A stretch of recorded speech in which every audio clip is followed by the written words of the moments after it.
Hello and welcome to Semaphore Uncut, a show where we talk about products, technologies, and people behind the communities and products. My name is Darko. I'll be your host today. I'm a co-founder of Semaphore. And today with us, we have Bret Fisher. So thank you, Bret, for joining us. And yeah, feel free to go ahead and introduce yourself. My name is Bret Fisher. I mostly talk Kubernetes and all those topics on the internet on almost a daily basis. I'm a DevOps consultant and author and instructor, and I teach Thanks. Docker. So you have vast experience in teaching people Docker, from DevOps people to developers and everyone who has been in the industry for a while and the newcomers. So when starting with Docker, what are some of the things that you introduce to people first, and maybe you can give us a bit around those first steps. Well, I think the containers is just to figure out what they are, not so much how to use them or how to use, the command line or anything like that, but just what a container is. On that, I think, because 6 or 7 years later, still trying to figure out how to articulate the scope of what containers do keeps expanding. So it keeps adding more features to them and more things that they do. So really at the end of the day, all a container is an application or any application or a set of applications that are confined and restricted to their own set of resources. And at this point, they can run on any operating system. It's not anything like a VM technically. It's nothing like a virtual machine technically. But a lot of people compare it to a VM because it's a way to isolate.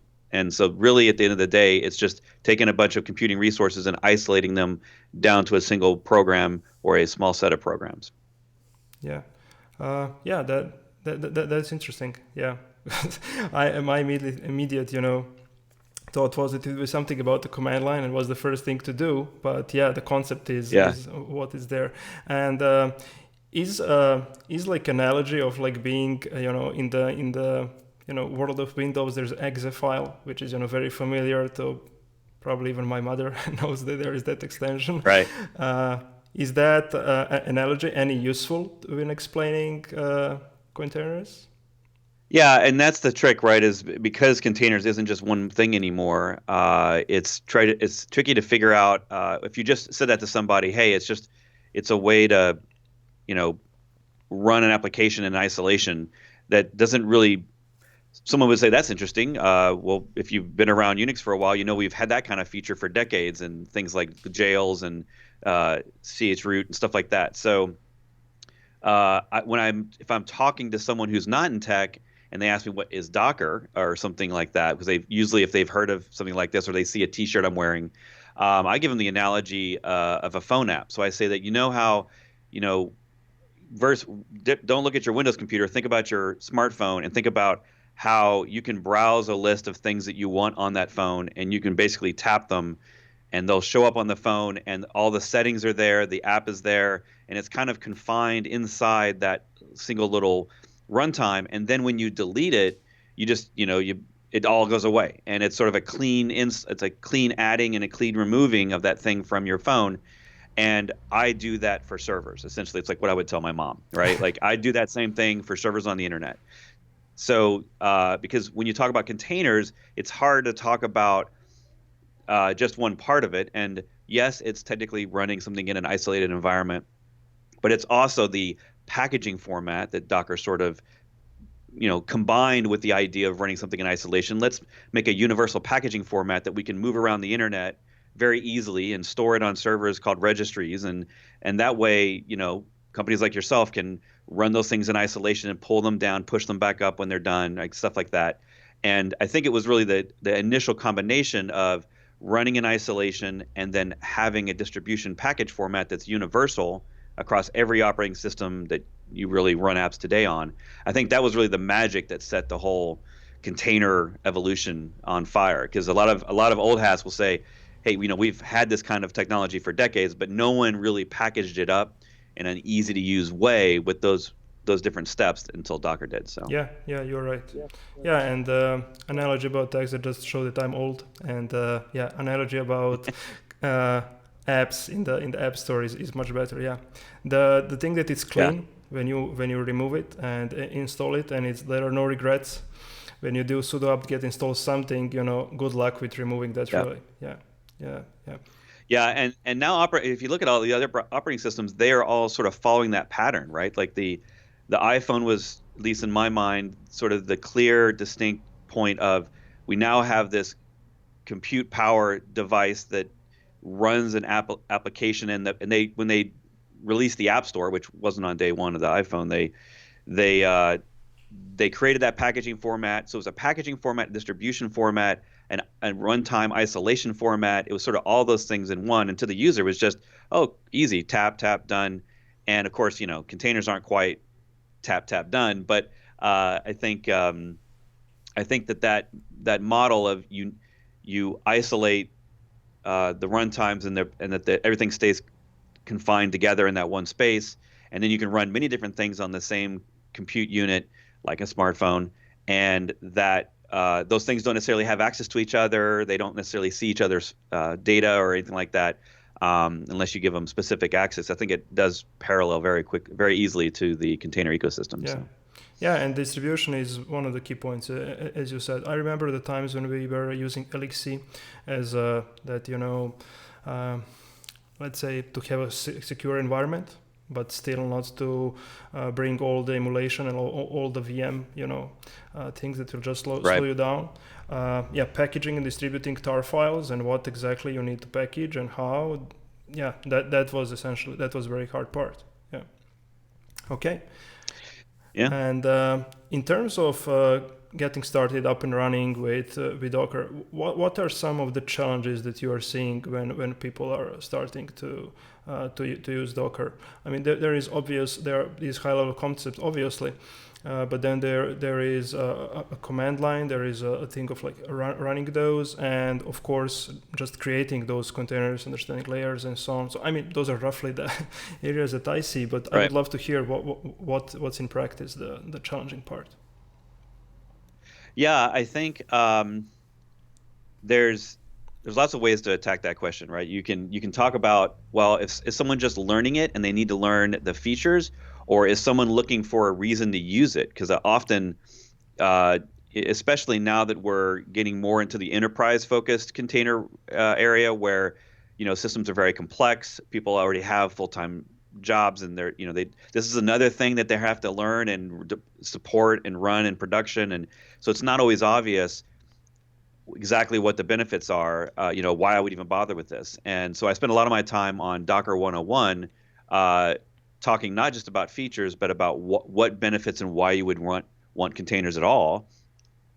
So I think if you're just curious about the technology, I think your path is really learning the command line first, because that, even though we've got all these neat GUIs out there and different tools, the reality is if you start just searching the internet for container stuff, it's overwhelming, right? 5 years ago, there was basically Docker and a few extra tools out there. Kubernetes was just coming out. And now we have hundreds, if not thousands, of tools that are all across the entire landscape of IT that are talking about containers. So it can be a little bit confusing of, well, if I need to learn how to run a container, well, now there's many ways to run them. So it can a little bit be overwhelming. I think for a lot of us, really just learning Docker 101, taking a Docker course like mine, Docker Mastery, that's going to answer so many of your questions of, about the technology and how does the package work? Does it include a kernel? What files are in the container and not in the container? How do I make my own containers, or how do I use someone else's? So many of those basic, I think, questions are answered in a sort of tutorial 101 course. But I think to the larger question, for businesses, for IT managers, development team managers that are trying to figure out, should we do containers? For them, a lot of it's looking at the pain points in their organization. And then nowadays, when we're all focused on DevOps style workflows, It's really about what is taking the longest, right? Is it the local development experience, and that's a real pain for our team? Maybe it's onboarding a developer that's a real pain, a new developer. Maybe the CI system is slow and we need to look at a new one, or we need to figure out how to make it faster. Maybe it's really complicated, so we have multiple people that have to manage that solution.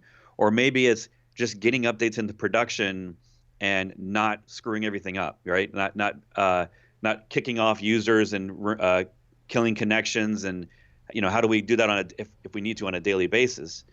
And so once you start looking at those sort of three areas, as local development, the CI/CD, and then the production, and you figure out what problem do I want to solve first? Because obviously at this point, containers really streamline that whole process if you fully adopt them in every area of your workflow. But you got to pick one to attack first, right? You got to pick one to go after. So a lot of teams, they focus on just learning how to develop locally in Docker, and then running tests and stuff locally in Docker on their machine using something like Docker Compose. And that's a pretty common thing for developers to go after. But at the same time, I work with teams that are just getting into containers, and their big push is to streamline their CI, their testing in CI, their deployment out of that CI into CD, solutions like that. So they're not necessarily terribly motivated by local development streamlining, but more about once it leaves my desktop computer, once it leaves my developer's machine and it's in a Git repo or something, we want to make that whole process faster and better. And I think if you want to sum up containers, the overall benefit of containers is speed. It's just one word: speed of everything. And when I do presentations to executives, it's usually like a list of it improves the speed of development, it improves the speed of testing, it improves the speed of deployment, of recovery, you name it. You just sort of go from the inception of software all the way through the pipeline to monitoring, replacement, updating, stuff like that, sort of the day two operations. Every single one of those steps now has features and products in the market that make containers a better fit. And we're very quickly getting to a world where just 6 or 7 years later, it's hard to argue why you wouldn't want containers in sort of the standard enterprise developer workflow. Like whether you're a software startup or an enterprise, chances are that there's a good chunk of your workflow that's going to be benefited by having containers in there. So it's on speed, and what is slow is really the way to go about it. Yeah.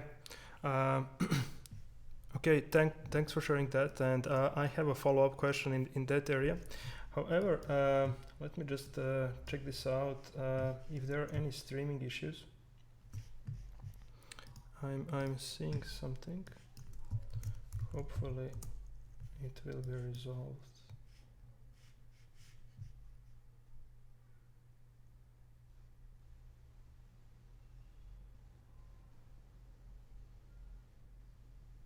Okay, seems that we are back up to speed. So sorry for an interruption that many of you might have seen. Yeah, we are going forward.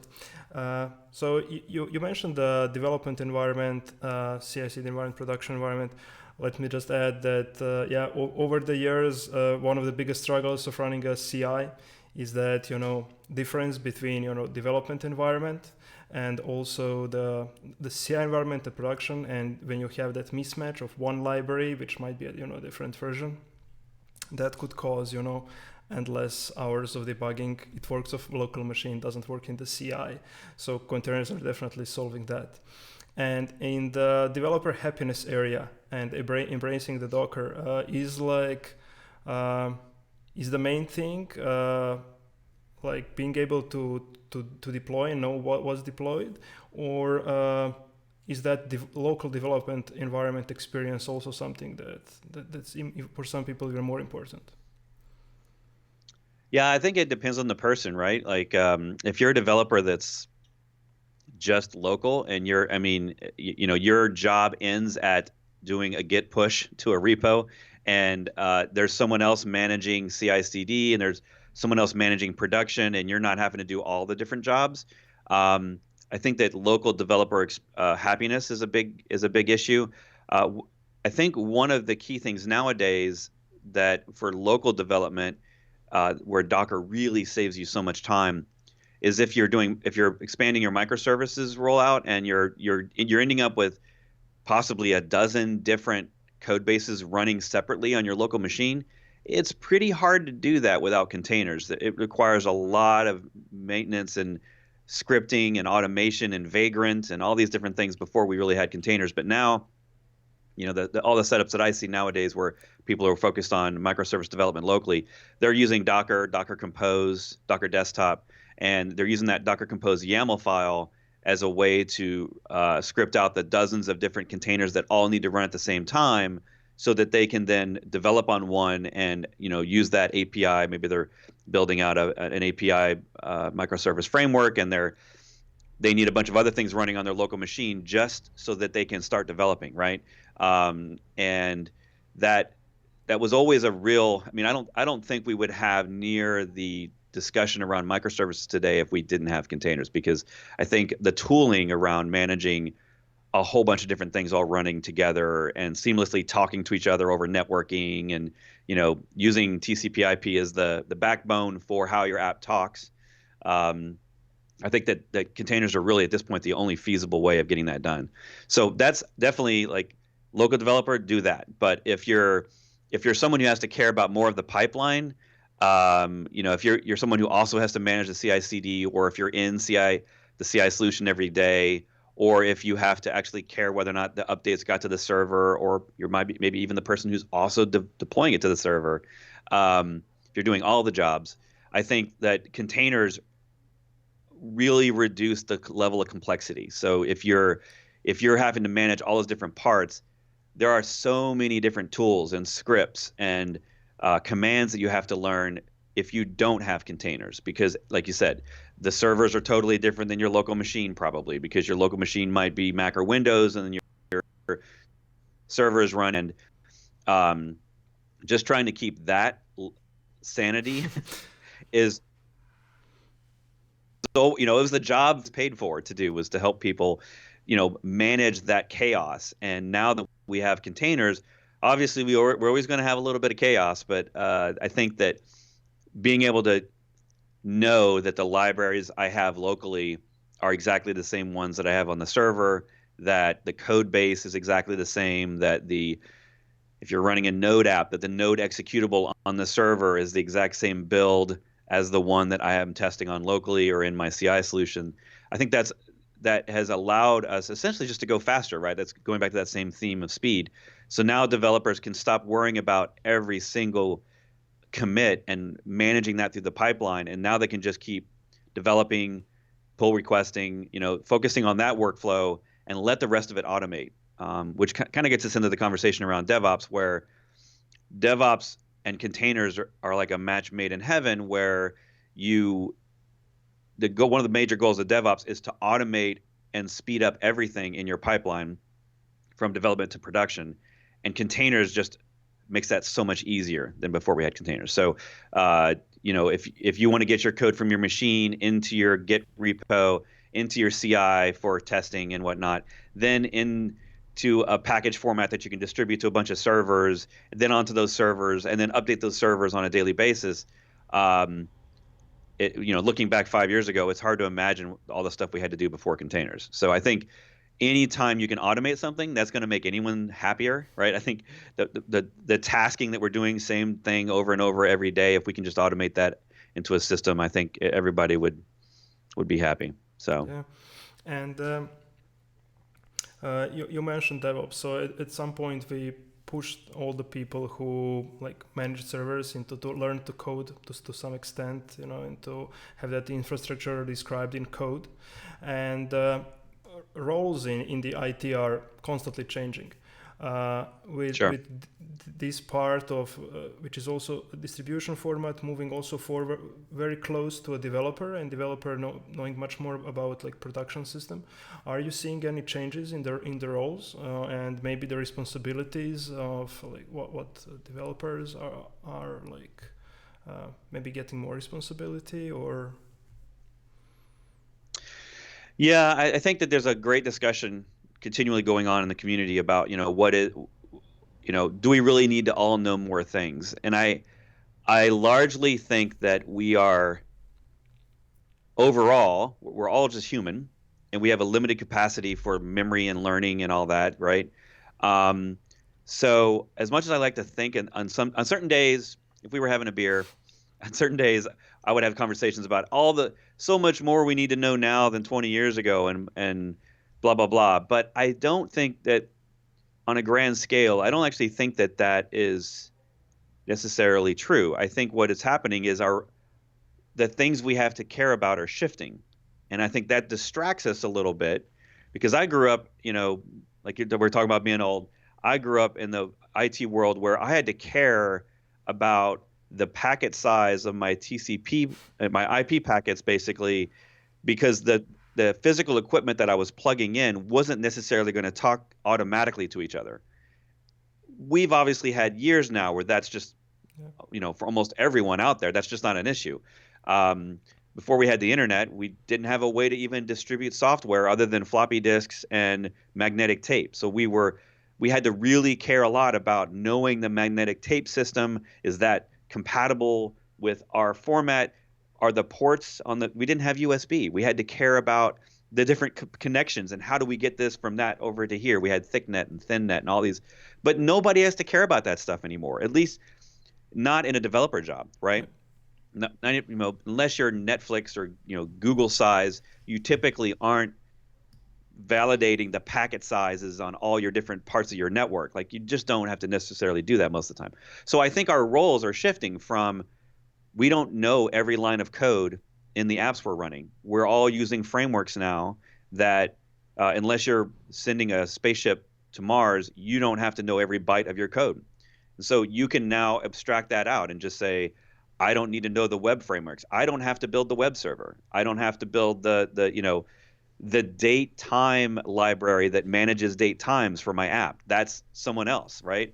And so for a certain amount of the good news and the bad news is the good news is we don't have to care about that as much, and we can focus on new things like DevOps and maybe a little bit about server deployments and a little bit more about monitoring and observability. The negative of that is that we're running a lot of code that we don't know. Yeah. And so when things start to go wrong, that's I think sometimes what really separates um, the senior engineer from the junior engineer is that both can write code, both can deploy apps, but the senior engineer is probably going to have all that experience that you just can't really teach, and they're going to be like, well, okay, this might be something related to network firewalls or network address translation or something that's maybe at a lower level that maybe a junior developer never had to care about before. But a senior one's going to say, oh, yeah, that library might be a problem because even though we've never had to look at it, I've used it for a decade. And, a decade ago, I remember these problems we had with this library. So let's go check out this, part of the application or whatever. Um, so I think that that's what experience gains you is more about the operations and troubleshooting of systems when they go wrong, right? Because I think it's easy. We call it the happy path. The happy path of I write an application, I fix all the bugs locally that I know of, it goes into production and it just runs, right? So that's a happy path, easy day for a developer or an operator. But when something goes wrong in that system and you have to start troubleshooting which part of my distributed app is the problem, that is really what uh, sort of shows off very quickly your real skill set. Because if you don't know how the database works and you're going to have to troubleshoot it, that's a tough thing. And so yeah, at a certain point, that's why we all have support contracts. we all have to buy software, not Yeah. just use nothing but open source software. Um, and, you make it somebody else's problem at that point. So I don't know. It's a good argument. It's a good discussion. What do you think? Do we really have to know that much more, or are we just shifting our focus from one thing to another?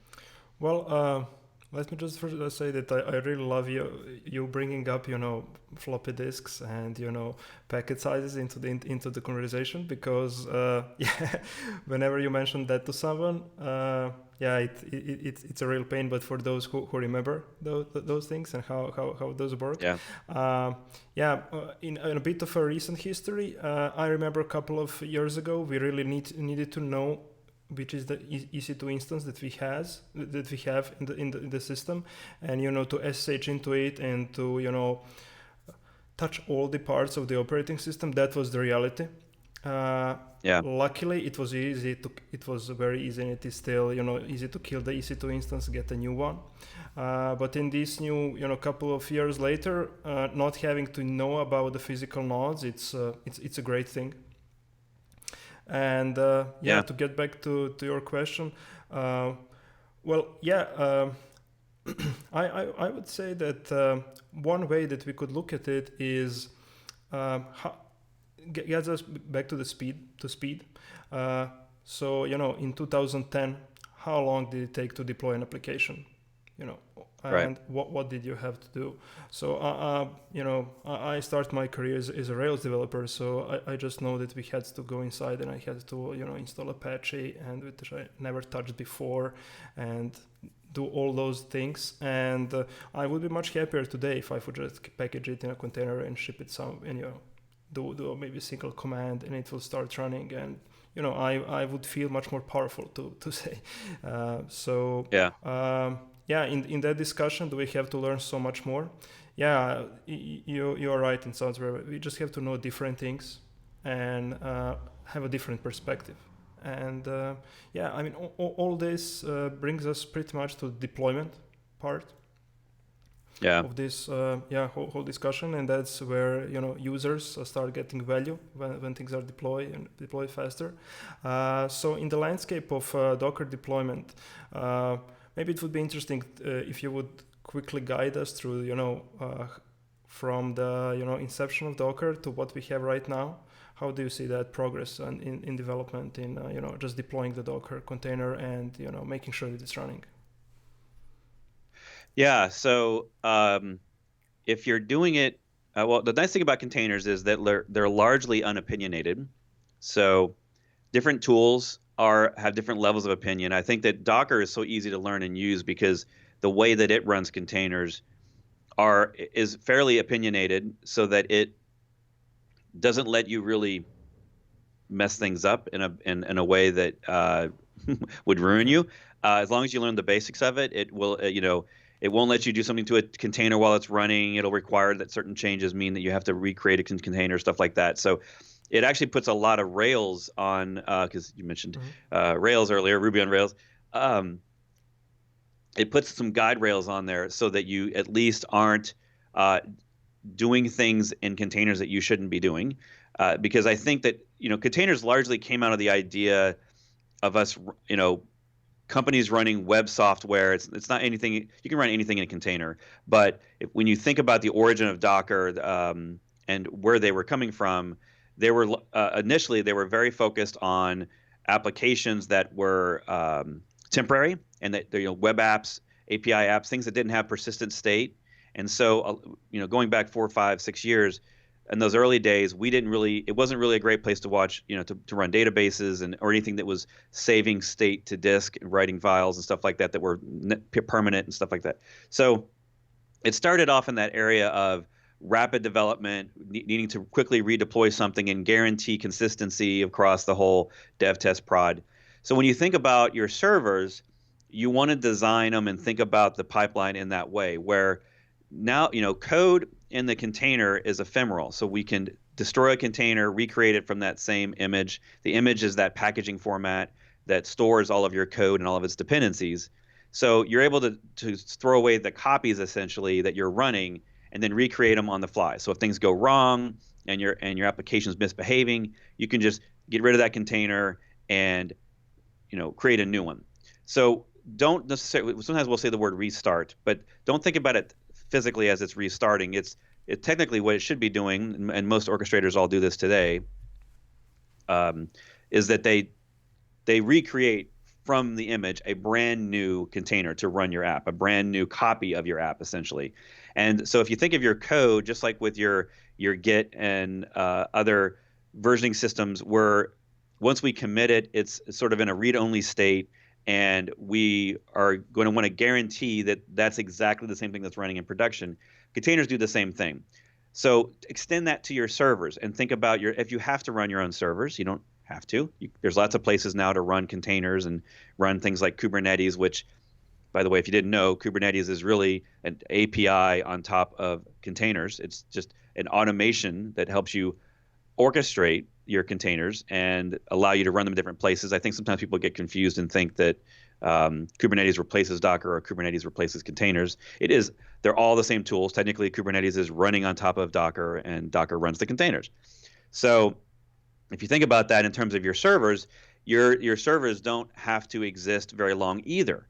And so you really want to start designing this infrastructure that you're going to run your apps as just as temporary and as ephemeral as your containers themselves and as the code itself. So we call this the analogy here is pets versus cattle. And the idea is back in the day you would manually create servers, you would name them, server O1, server O2, and we would manually create those, and then we would we would somehow get our software on there, right? We'd either use Git or some other versioning system or some other format. Maybe we'd tarball it up. Maybe some people still use apt packages where they actually use the package manager from the operating system to package up their app, and then they copy it somehow to the server using SCP. All that stuff is gone. So that is no longer in the container world how you would run a server. The goal at the end of the day is you have a server operating system, you install Docker or a comparable tool, and that's it. That's all you need on there to run your containers. And you shouldn't be installing Git or Python or anything else on the host operating system. From the point at which you now have a container runtime, like Docker or Containerd is another popular one, those will run. They will basically solve the problem of getting applications, dependencies, anything else you need to run, tools. They're the ones that are going to be pulling all that down. And there's the things that are going to run those programs, stop those programs, replace those programs. And so the operating system actually becomes less important. And it's more about you. That's why we've had the rise of Docker Swarm and Kubernetes and Nomad. And these are the tools that help orchestrate the running and replacement of the programs on all your servers. And so Kubernetes has one of the hearts and minds of the internet as the most popular orchestrator. And so that's really its main job, is to take all your container images that you've created and the ones you're using from open source and download those to your servers for you, run those things on your servers for you, monitor those things for you, at least at a very minimal level, and then replace those things every time you replace your code, update your code, and it gives you a nice command line or a GUI if you need it to manage all that and to manage that across hundreds or thousands of servers. And do that the same way on any cloud or any data center or any computer. And so that's kind of the promise. Once we had the container format, the promise of orchestrators was we have a common runtime, which is the container runtime. We have a common package format that we can distribute our applications and our dependencies all in a common way, whether it's Mac, Windows, Linux, Raspberry Pis, mainframes, satellites, spacecraft, doesn't matter. They all can run containers and Docker runs on almost all those places.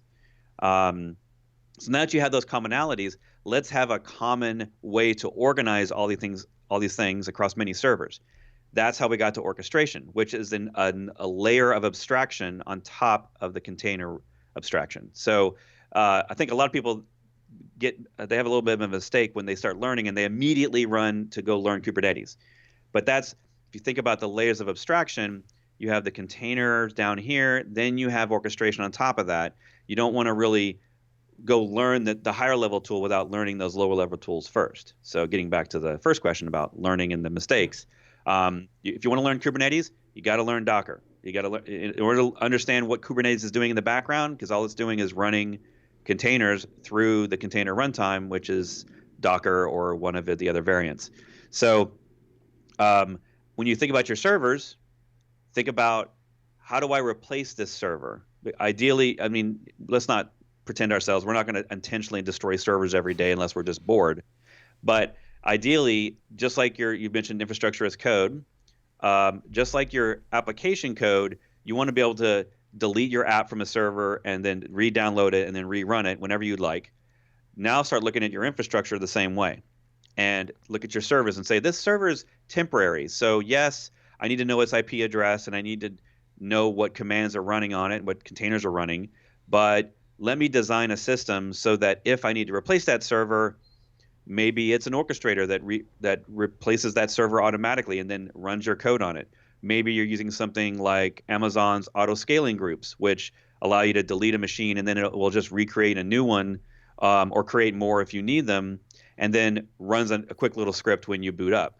So I think for us sysadmins, because I come up from that sysadmin background, we love to put all of our tools on a server. We love to configure it and customize it and put our tools and our favorite things. And you don't do that now on the server anymore. You should be doing that in containers. So really the only thing that should be on the host itself is the minimum on the host, and then the runtime, Docker, Containerd, or Cryo. Those I think are the three biggest ones. Those are the things that runs and executes your containers and manages the containers. So once you get to that and you start mentally preparing for that, it'll change the way that you build out your servers, and it'll change the way you deploy your software. We have to remember that the story doesn't get told all that often anymore, but the way that Docker was invented was because the company behind it, who wasn't called Docker originally, was building a competitor to Heroku. So they were trying to compete with the idea of a platform as a service, everything out of the box. You don't have to care about servers or monitoring or any of that stuff. And this company was building a competitor and ultimately just decided to give away all the best parts of their code. And then they called that project Docker.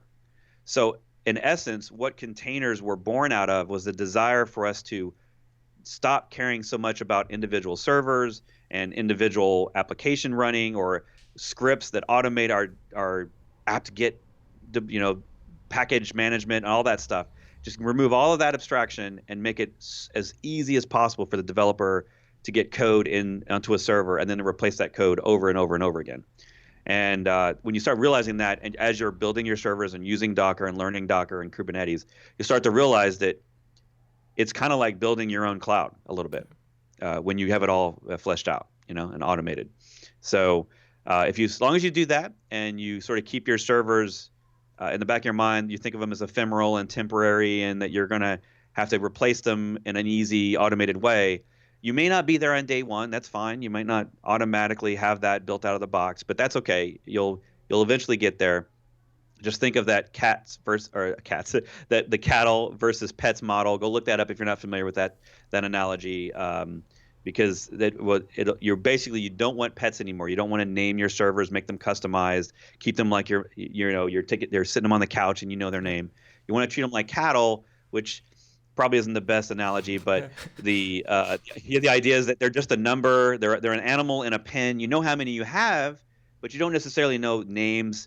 And eventually they're going to go away, and you'll get more, and then you'll raise those, and they'll go away, and you just have a bunch of them, right? And that's kind of how you should treat your servers. And I think that analogy is pretty old now. It's at least a decade old, but it still holds well with containers, because the containers are built that way. Why not build your servers that way? Yeah. In the start of a DevOps era, it was a Snowflake server, which is so unique and special, and you don't want it to be unique and special. And we kind of really in a really nice way passed that, and now we don't even need to know what is on that server. As long as it can run Docker container, I'm fine. Yeah. Right. Yeah.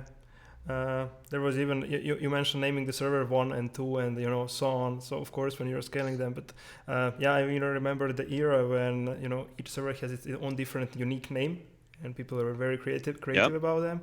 And of course every 2 years you add another one, or Did you ever get to name that? Did you ever get to pick that pattern, like what you're going to call your servers? I remember when I started my internship, I think there was names after stars or something like that. Yeah. Or asteroids. Stars. Or yeah.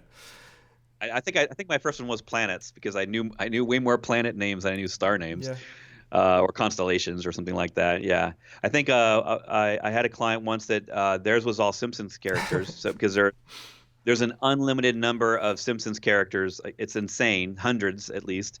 And so they had plenty of names for servers, and they would actually keep a spreadsheet of there was always the next 5 names because you never knew when you're going to need a new Yeah, server.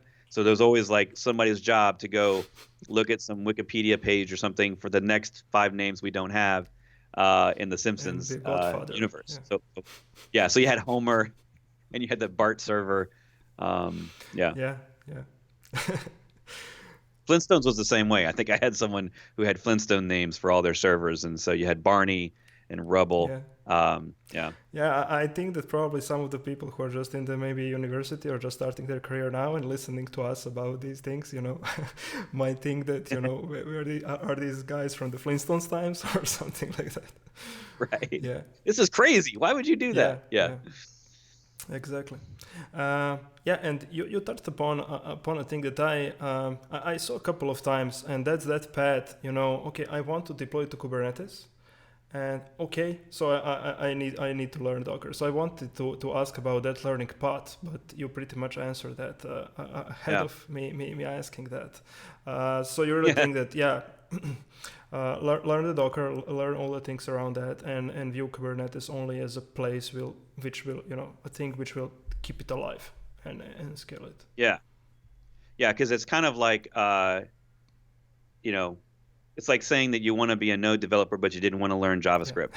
You know, so yeah, I feel like at the end of the day, Kubernetes is a great advanced system for doing all sorts of things with running and managing running containers, but fundamentally, it's all just running Docker containers in the background, or Docker compatible, I guess you could say at this point. Because now that this stuff is all becoming standards, official standards, and we have the OCI standards and other standards around networking and storage and all sorts of other things. We're getting a lot more tools in the ecosystem. But even if at the end of the day, if you're in an infrastructure that may not be running the actual Docker binary, I think that the Docker tooling itself is so useful and so easy to use at first. It's still the right way to learn the path of how containers were created and how they work and what they're made of and all that stuff. And then once you get to production infrastructure, that's where it gets a lot more nuanced, right? And you can actually, like, if you're running on Red Hat Enterprise Linux, you would actually be running in the future a tool set that doesn't include the Docker binary. They have essentially Docker compatible tools for their systems. So it's one of those things where if you start looking at the landscape of everything, it can seem quite complex, and there's a gluttony of tools out there. It's kind of like we keep going back to Node, but it's kind of like NPM frameworks, right?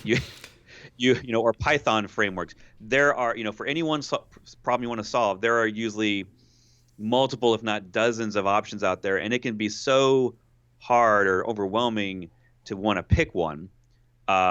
So typically, when I'm teaching my Docker 101 students or anyone who's coming to my workshops or my conference talking or whatever, or just taking one of my courses, my typical path for them is actually to learn Docker locally, very, in a lot of detail, right? So learning all the different nuances of containers, learning how to jump into them with a shell, how do I install stuff inside my container, how do I get data out of my container, all the stuff that you want to deal with like that. Then I actually have them learn Swarm, which is a built-in orchestrator, similar to Kubernetes, but it's built into Docker, and it's really easy to use and get started with. And so that gives them the concepts of what it means to orchestrate and start caring more about multiple servers. Because at the end of the day, some people might ask, what is an orchestrator? My view of an orchestrator is simply its job is to make many servers act like one. So you get a single command line to run that orchestrator, and you can run that command line locally, or you can look at that web GUI locally, and you can manage it. And it acts like one server, but in the background, it might be 10 or 100 servers running that stuff. And you don't really have to care about each one of them. That goes back to the pets versus cattle. So it treats everything like cattle. So you learn Swarm as your second step because that's teaching you the fundamentals of orchestration. And it might be enough. You might not have to learn Kubernetes if you don't need to go that large and complex. But because all of us are trying to build out a Netflix architecture. we we all want to be Google, right? So the internet loves the idea of using operational tools to solve problems, and that tools that can be very flexible. And that's where Kubernetes comes in, because it has so many different ways that you can run containers, and it has so many different ecosystem tools and partners that can solve every problem on Kubernetes. It ends up being the final tool that most companies end up using in the container path. And then, of course, after that, you've got CI tools, monitoring tools, backup tools, all that stuff. And now every vendor has said, we support Kubernetes and we support Docker, because they all want to be a part of that bandwagon of the container ecosystem. You don't necessarily have to throw out all your tools, by the way, because at the end of the day, again, going back to our very first statement, containers are really just running the same programs, but running them in isolation with a constrained resources that you define, and it's sort of putting a parameter, almost like a firewall, around the file system and the networking and the compute resources and all that stuff, so that your app is truly isolated on a machine. So you could run the same app 20 times on a single machine, and none of them can see each other. They all look like they're their own file system and their own OS, essentially. And I think that's where people start to compare it to virtual machines mistakenly, because they say, oh yeah, when you go in there, you have /var and lib and all these places, and you have bash, and you can get a shell, and you can run SSH in it if you want to, and you can run a web server in it. But really, at the end of the day, it's just like drawing a line around a part of an operating system and saying, if you're inside this circle, you can't get out of it unless I let you. And you can't see anything outside of it unless I let you, including things like virtual networking, virtual file paths, stuff like that. So that's really, whenever I talk about aligning it with VMs, that's really the only way that I want to even associate the two, because otherwise you end up framing the conversation around, okay, well, how is it different from VMs? And the differences are so vast and wide that it's hard to even go down that road. So it's really only good to talk about what are the similarities, and it's really just similar in concept. I also experienced that comparing them is not doing anyone good. Even the kind of the presenter and the people on the other side who are trying to understand Docker, comparing them to VSM is just not beneficial. Okay, and maybe the last question that I have. So all the tooling around Docker is like very mature, very polished, retains the nice user experience that it has a couple of years ago. Is there something that you would like to see in Docker tooling, something that you might miss, or you witness people that are that people might need in this area, something that you would like to see in a year or two that would help us? Well, I think easier everything is an easy way to answer that question. So all this container tooling is largely about, at first it was all about speed. So just the idea of containers and Docker in general was all about making things faster, it doesn't necessarily make your programs run faster. That's not a thing. But what it does is it allows all the different steps in your workflow to basically be automated through commands or background processes that are automating all this stuff. So when you really think of the command line of Docker, it's really just an automation tool. It's automatically taking all your stuff when you do a Docker build command and turning that into a tarball that can then be distributed around through HTTPS. So it's automating. You could do that before. Like we could all write custom programs that would that do all that fanciness for us, but Docker's automating all that for you. So when we got to Kubernetes was automating the deployment, management, replacement of containers on servers. And now we keep pushing that up a level. So now we're getting to tools like the CNAB spec, where the industry is trying to come around a consensus for, now that we've got the Docker file and how we describe a single application and all of its dependencies, let's create this YAML file, or maybe a JSON if you want to do JSON. Let's create this description of all the apps that provide my solution. So if you're trying to run, a clone of Twitter, because we all like to write Twitter clones, you've got background worker processes, you've got databases, you've got queues, you've got websites, you've got APIs, and those are all different containers. Maybe they're microserviced, maybe they're not, it doesn't really matter. So I think the next thing that we're going to see over the next couple of years that's going to get easier is the way we describe the full breadth of our application in a common format so that you can then, I can pass you a YAML file that's got possibly 1,000 lines in it. It's a lot of YAML, but that one YAML file or a set of YAML files would be the complete description of all the containers and applications I need, all the ports I need, all the different data storage volumes that I need for where I need to store different parts of data, different types of data, how those things talk to each other, different environment variables that need to be set. Basically, that's all described, and it's described as a Windows app or a Linux app, or it runs on an IoT device or a mainframe, and that common format, it's CNAB, CNAB, is their goal is to try to take what we have today, which we have. Obviously, we've all got shell scripts, but we've got compose files, we've got Helm files. Helm is a Kubernetes application description language, and we've got other people have Terraform, and other people they have Vagrant scripts. Other people have YAML for AWS and all their tooling, cloud formation. So you've got all these different tools, and at the end of the day, what we're all just trying to describe is the different parts of my application and how to put them together to make it all work. Yeah. And so Microsoft, Docker, and other partners, GitLab might be in there, a couple other partners, are all trying to come together on a consensus of how do we describe this language so that now we don't just have infrastructure as code from my infrastructure, but that we can all start sharing these, imagine just even a simple WordPress app. WordPress typically needs at least a website and a database. Just getting those two parts of it in a single file format that you can deploy on your local machine, that you can deploy on Amazon or on your data center or on Windows. Like usually every one of those requires a separate solution, separate setup. And so I think now that we have the orchestrators and we've sort of settled on 2 or 3, 4 major orchestrators, those orchestrators are actually getting more similar rather than more different.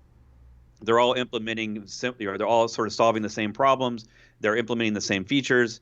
And I think the next level is, how do we describe our applications as a whole, our services, essentially, as dozens, possibly even hundreds of microservices or regular apps, and then share that? How do we share that with each other? How do we work together on that?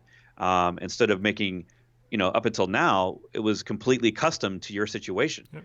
A person on Azure couldn't move to Amazon very easily because it was completely different setup of infrastructure, it's completely different configurations, and it might even run your applications on different kinds of servers, like different operating systems, just because things would be different between the two cloud hosters. So we've solved that at the runtime level. We've now solved it at the orchestrator level. I think describing our apps is that next big thing. Yeah.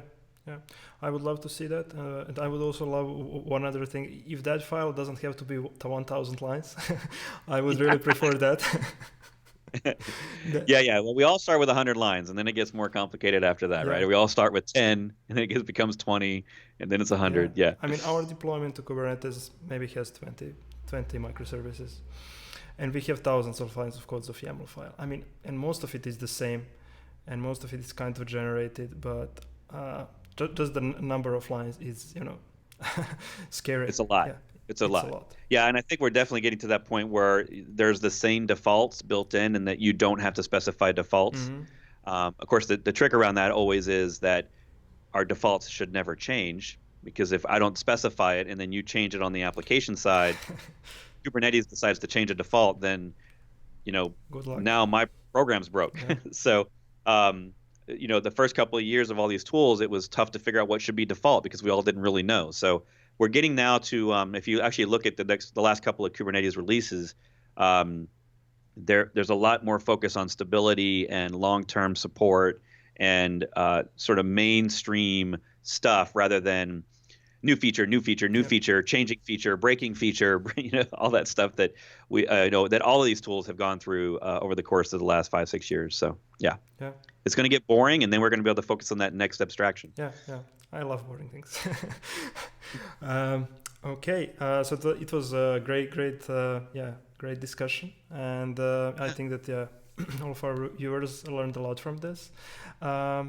If you haven't already, check out Bret's course and workshops. We are going to share the link also to his YouTube channel in our description. If you haven't already, please subscribe to our channel. And Bret, thanks you once again for joining us. It was amazing. Thank you. Yeah. Well, thanks for having me. Thank you. Bye. See ya.